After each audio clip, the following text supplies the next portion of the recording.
Hey guys, Jonah here, back with another beer review, and yeah, we're doing another one this time from the Beer 52 Midlands box, and you can't get more Midlands than Birmingham.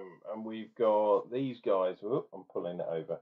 Got these guys, Attic Brew, and for a change, instead of giving us some woke nonsense, there is actually a nice article about these two fellas who set up Attic Brew and their tap room. Article written by the lovely Robin Gilmore. Always good to read her stuff. I think she's really good. Anywho, here is the beer itself, and they're quite a modern type brewery, reasonably kind of young dudes. And this beer, according to the blurb, is their flagship ale, Intuition. It's a pale ale. I'm glad it says pale. At 4.4% on the ABV. And if we turn it around this way, my God, this thing's sweating down my arm.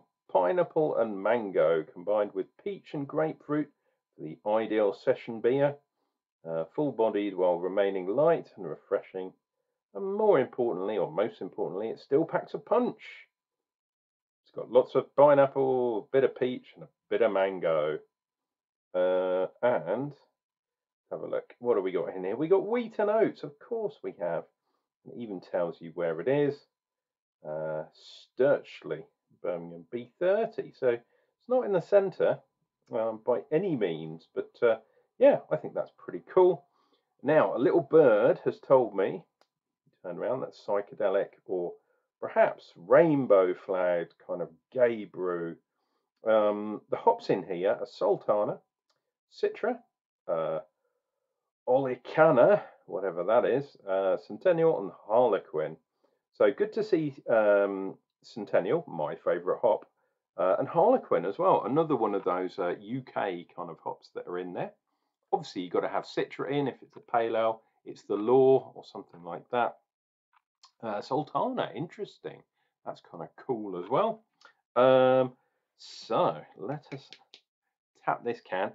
As you can see by the frosting on the can, this has been, I think, about 3 or 4 days in the fridge. So it's nice and cool. Let's see what we get. And this is a hazy pale. So I'm going to throw this bad boy in. Might even get some sedimenta at the bottom, which is always good. Bum bum. Is that going to go there? No, probably not. So let's do one of those with the Attic Brew. That back there and the cheesy grin from me. Got my cap on because it was motorbikes the other day, and I've just started watching them. I know, it's Tuesday and I haven't seen the bikes yet. But cheers and beers to Rory Skinner, really cool young Scottish guy. Won one of the races over the weekend, which is really cool. So that is slightly darker than you'd normally get, I think. Head-wise, it's gone down a little bit, but with fingernaily type head, fast disappearing, which is a shame considering it's got oats and wheat in it. But yeah, that yellow is kind of, it's got a tiny twinge of orange to it, like an old school IPA. Colour-wise, obviously, there's not going to be as hazy as this bad boy, but you know how we roll. Okay, so yeah, I'm getting a cross between pineapple, kind of sweet pineapple, like pineapple chunks, you know, the ones that are tossed in icing sugar, and citra and sort of pine, greenery, that type of thing. The peach, the mango, all of that kind of stuff. I'm not getting on the nose. Maybe it will come through on the mouth. We shall see what we shall see, dear viewer. Now, if you're new to this video, welcome, number one. Think about subscribing if you think this video has entertained you. thus far anyway. And worth clicking like at least. If you want to know anything more, put a comment down below. That helps out too. All these things do help out my channel.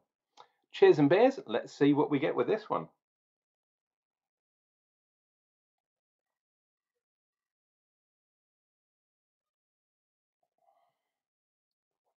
Wow. Really zesty and like kind of pithy grapefruit up front. Then it goes instantly off a cliff's edge. Everything's washed away. Getting a little bit more creaminess now in the finish. Wow, that was all up front. It was really, and then, but now I'm getting a little bit more sweetness. Maybe because of the oats and wheat and the creaminess that those brings, maybe that's where the tropical fruit kind of taste develops into that mango kind of thing. Because I always get mango when it's kind of creamy.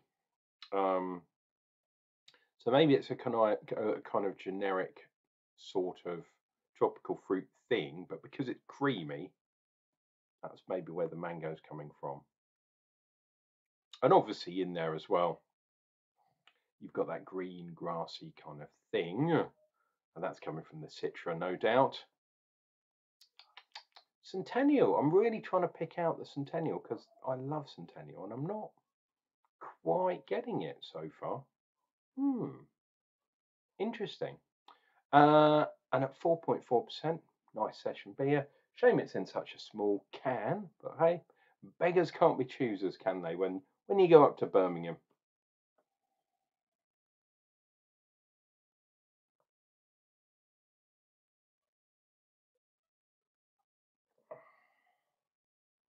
Oh,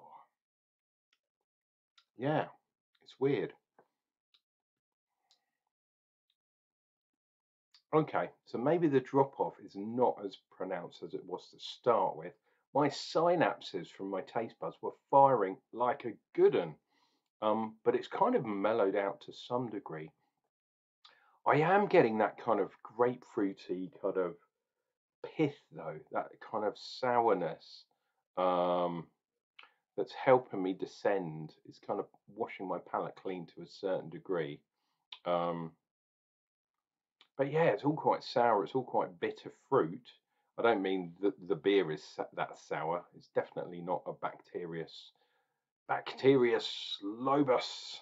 What's it called? Lactobacillus or something, or Brett, or one of those kind of things.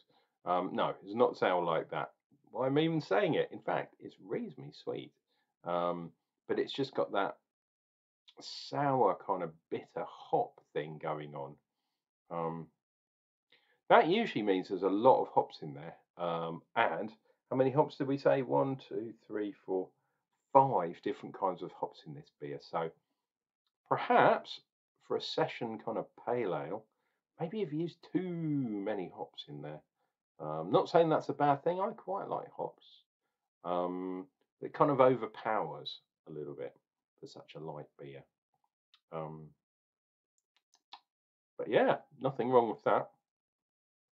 Let us. Wow, I don't know what's happened. It's my superpower of drinking beers very quickly. Look, we've got a few lines of the head on there too. Quite a nice one there. Sort of weird Sanskrit type writing up there. Right, let's finish this one off, and you guys can get on your way.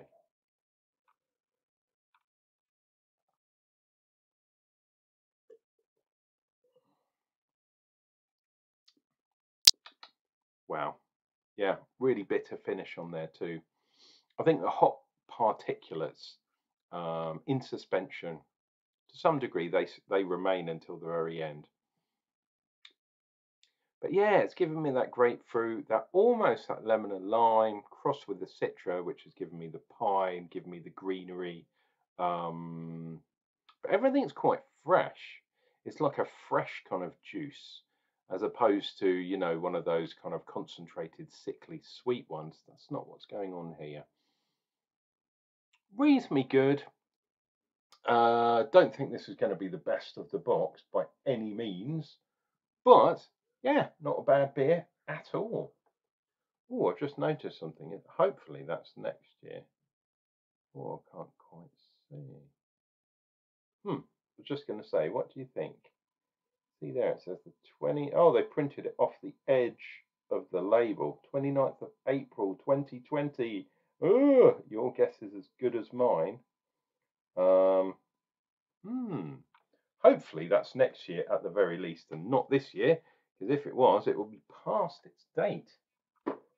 That's never a good thing, is it?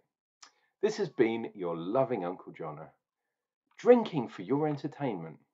Please take care of yourselves, take care of each other. Remember to get some beer in, because it does make you smarter. And Unclejona will return with another beer review real soon.